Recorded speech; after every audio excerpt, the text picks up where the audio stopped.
Boa noite, vamos continuar com o nosso estudo. Vamos falar, começar a falar sobre a tão comentada indústria. Vamos entender como é que ela surge e como ela se desenha, beleza? É o seguinte, no decorrer do século XIX, a manufatura, que é aquela que o Adam Smith defende, é, que é uma aprimoração da produção através da divisão do trabalho, conseguindo produzir mais em menos tempo, certo? A manufatura ela não é indústria ainda, mas ela contém os germes que deram vazão à concretização da ideia da indústria, certo? No decorrer do século XIX, a manufatura foi fatalmente superada pela indústria moderna, que, com a máquina a vapor, multiplicou a produtividade do trabalho. Produtividade do trabalho, o que é?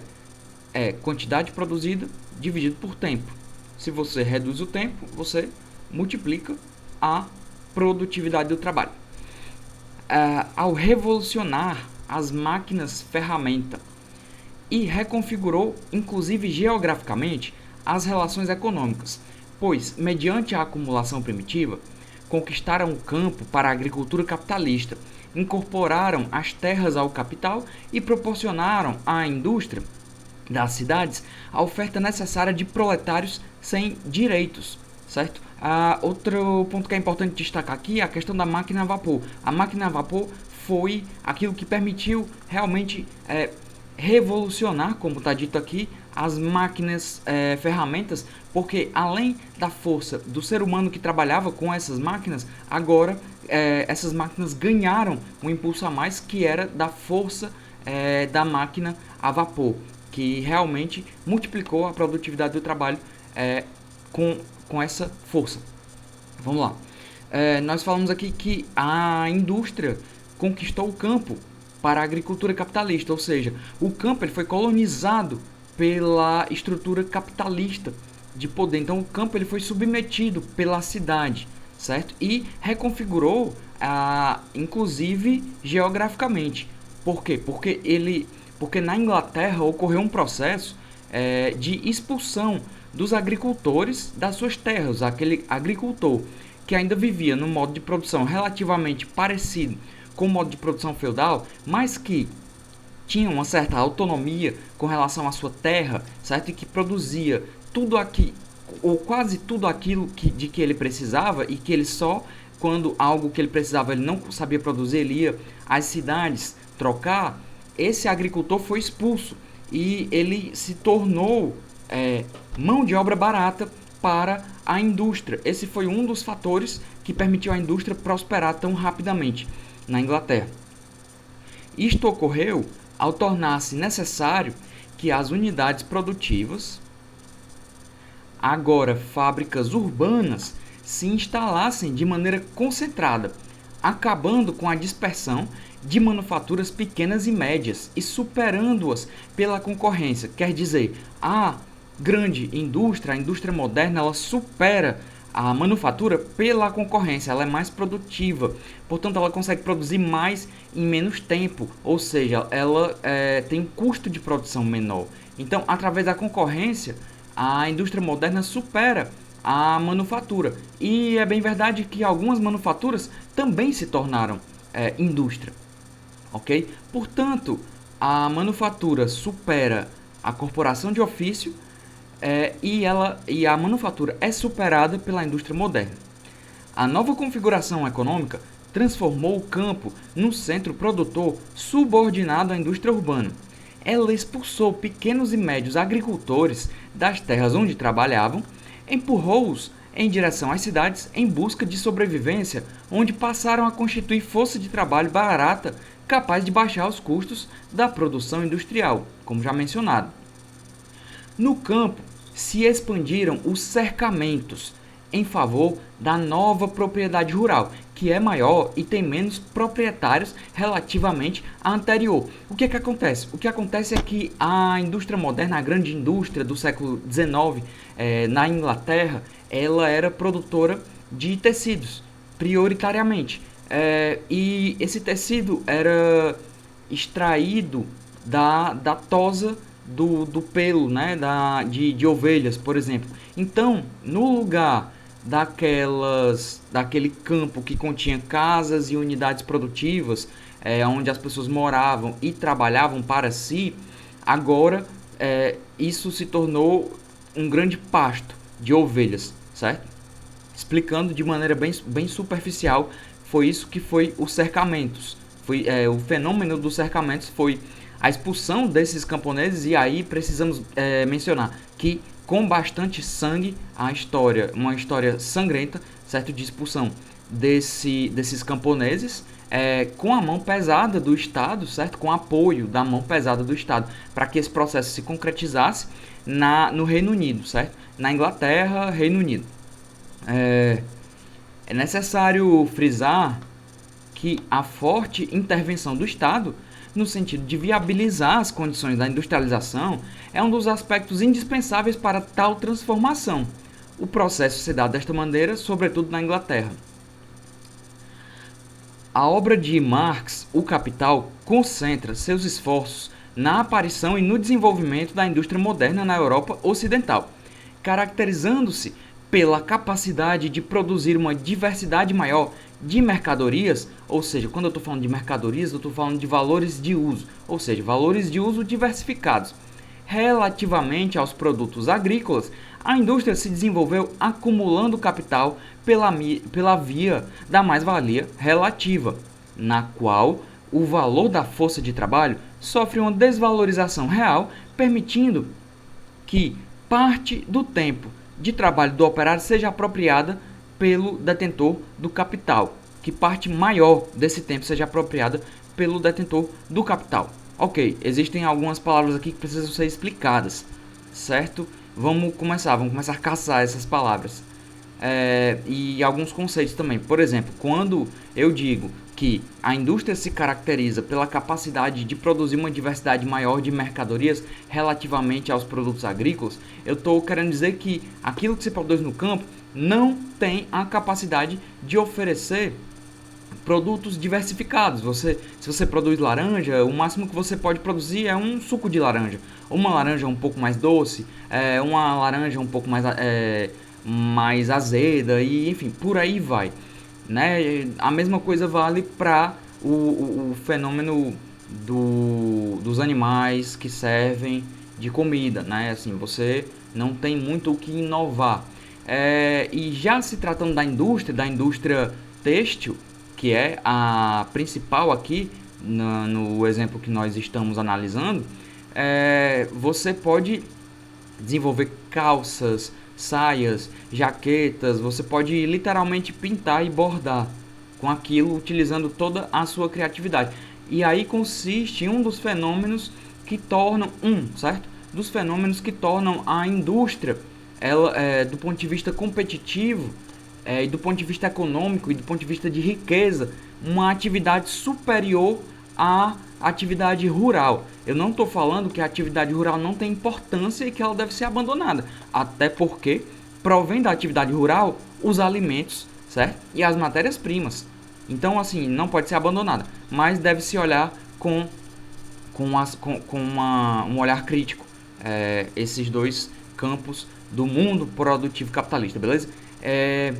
Pronto, a indústria, outro ponto, outro pulo do gato aqui, e que é um dos pontos fundamentais pelos quais a indústria é superior economicamente falando à atividade rural, é que a indústria se desenvolve acumulando capital pela via da mais-valia relativa. É o seguinte, primeiro, o que é acumular capital? Acumular capital é quando você tem R$100, você investe na produção de determinada mercadoria, você paga seus trabalhadores, você paga luz, paga energia e etc. com esses R$100. E uma vez pronta essa mercadoria, você consegue vender essa mercadoria de tal forma que você obtenha um lucro de R$40.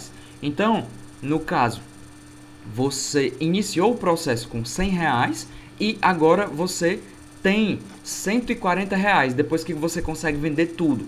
E o que você faz a partir daí pega R$20, fica para si, certo? Para o seu consumo pessoal, e pega o que sobrou, que são R$ 120, e investe na produção novamente. Aí você vai ter condições de contratar novos trabalhadores, certo? Porque você tinha 100 antes, agora você tem 120. Você vai ter condição de contratar novos trabalhadores, talvez de comprar novas máquinas e de produzir mais, certo? Então, isso é o processo de acumulação de capital. É quando você ganha em cima de um investimento que você realizou e esse ganho é reinvestido, ou seja, você está acumulando capital, ok? Isso é, e aí outra palavra-chave aqui, só um instante. Acumular capital pela via da mais-valia relativa. Acumular capital pela via da mais-valia relativa é quando você investe no desenvolvimento das forças produtivas. Ou seja, quando você investe em máquinas e equipamentos que vão tornar o trabalho mais produtivo. Como assim? Quando você investe em máquinas e equipamentos que vão tornar o trabalhador capaz de produzir mais em menos tempo.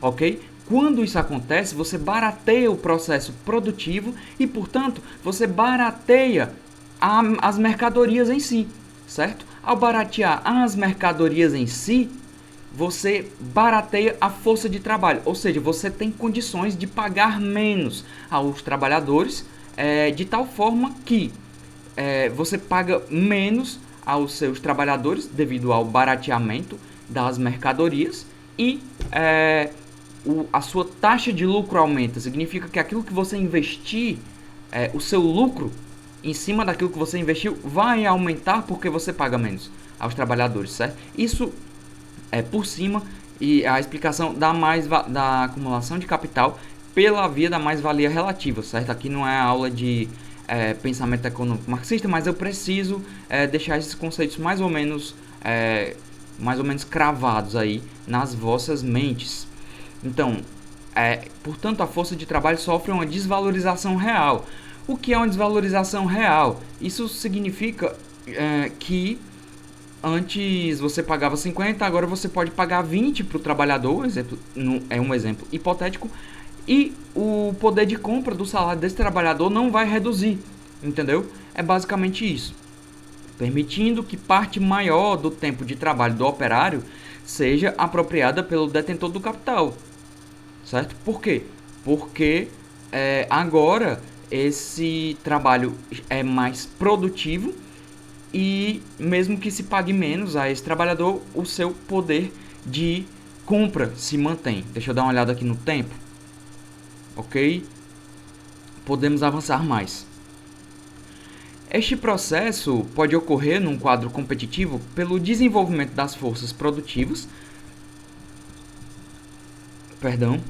incrementadas por máquinas e equipamentos mais sofisticados, ou até pelo barateamento dos meios de subsistência do trabalhador, produtos agrícolas, por exemplo, razão pela qual a América Latina foi de fundamental importância na Revolução Industrial Europeia como fornecedora de alimentos e matérias-primas a custos decrescentes, mas aqui utilizando a acumulação de capital pela via da mais-valia absoluta, quando utilizada força de trabalho assalariada.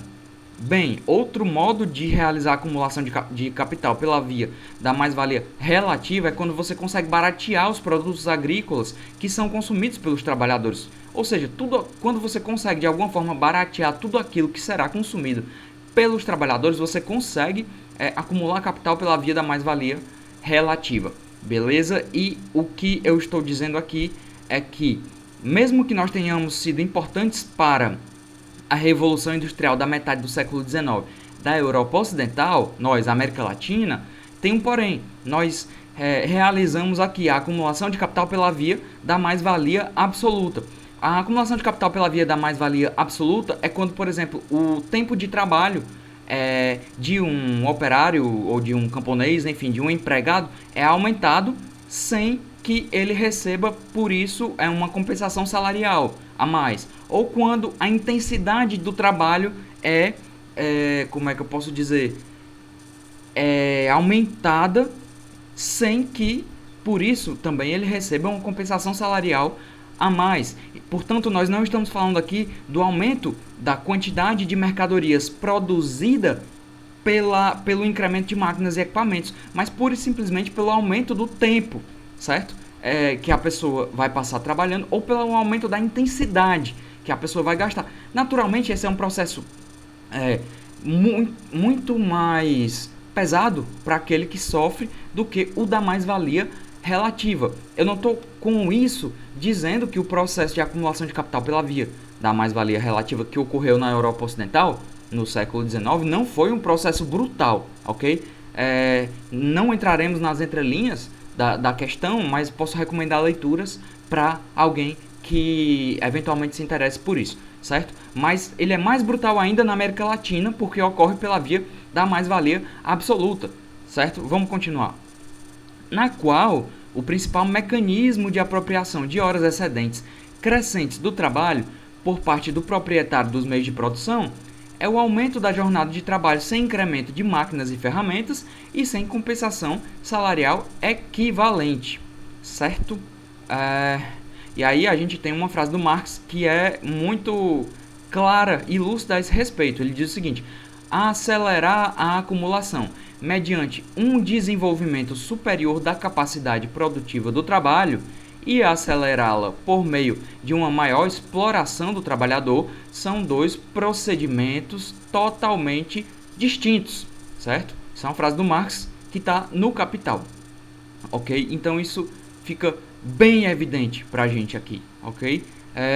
Vamos lá, deixa eu dar uma olhada no tempo. Sim, acredito que chegamos no nosso tempo e no próximo vídeo eu vou abordar basicamente o vídeo será feito em cima de uma frase que é a seguinte: liberalismo é bom, certo? E aí, obviamente, eu vou deixar o meu ponto de vista mais baseado na história e nesses autores com quem eu estou trabalhando até agora, e apresentarei dois novos autores, quais sejam Alexander Hamilton e Frederick List, certo? Que são e que foram fundamentais principalmente para o desenvolvimento da nação potência Estados Unidos da América, no caso do Hamilton, e da Alemanha, no caso do Frederick List, e que são conhecidos como